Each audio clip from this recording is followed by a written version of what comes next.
Abraham Lincoln had a relationship with a wise black man with a really cool afro. His name was Frederick Douglass. Douglass was born a slave and escaped. He became, in a sense, Lincoln's advisor on the state of Negro affairs. Douglass stated, "We are ready and we are ready to go." But the Union Army wasn't ready for them, at least not in the beginning. Not until it became clear that things weren't looking so good for the Union Army. They were losing a lot of men, and without men, they couldn't win the war. Douglass advised Lincoln to let the Negroes join the Union Army. He told President Lincoln that the Negro wanted to and should fight for his freedom. Among them were his own sons.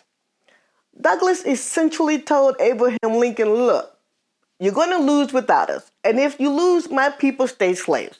If we're going to go down, then we have to go down fighting. And we have to fight for our freedom."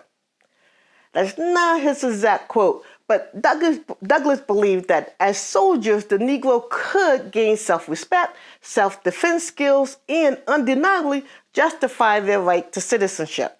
And Lincoln was like, okay, he has a point. The Emancipation Proclamation freed the slaves in the rebel states and also paved the way for the black man to enlist in the Union Army. When people think about the Civil War, they think about it in terms of slavery. Many people believe that slavery was the only reason for the Civil War. It wasn't. Chattel slavery was the backbone of the Southern economy. Southerners felt the federal government had no power to end slavery, impose certain taxes, force infrastructure improvement, or influence Western expansion against the wishes of the state government. Northerners felt that Southern politicians wielded too much power in the federal government and that they would never be satisfied without any compromises.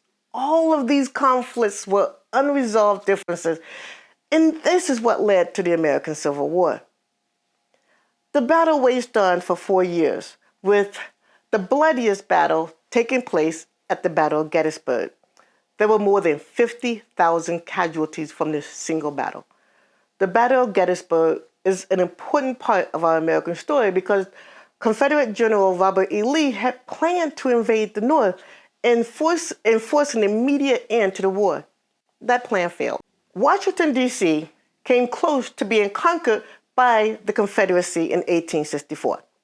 The Battle of Fort Stevens, Abraham Lincoln came within feet of being shot by the Confederate sniper. Lincoln stood up over a field as bullets sprayed around him. A young captain snapped, like, "Get down, you damn fool, before you get shot." That was the first and only time in history a president of the United States came under fire in combat. During the 4-year-long American Civil War, Confederate soldiers never reached Washington, D.C., and the Confederate flag has never been inside the halls of Congress, not until January 6, 2021.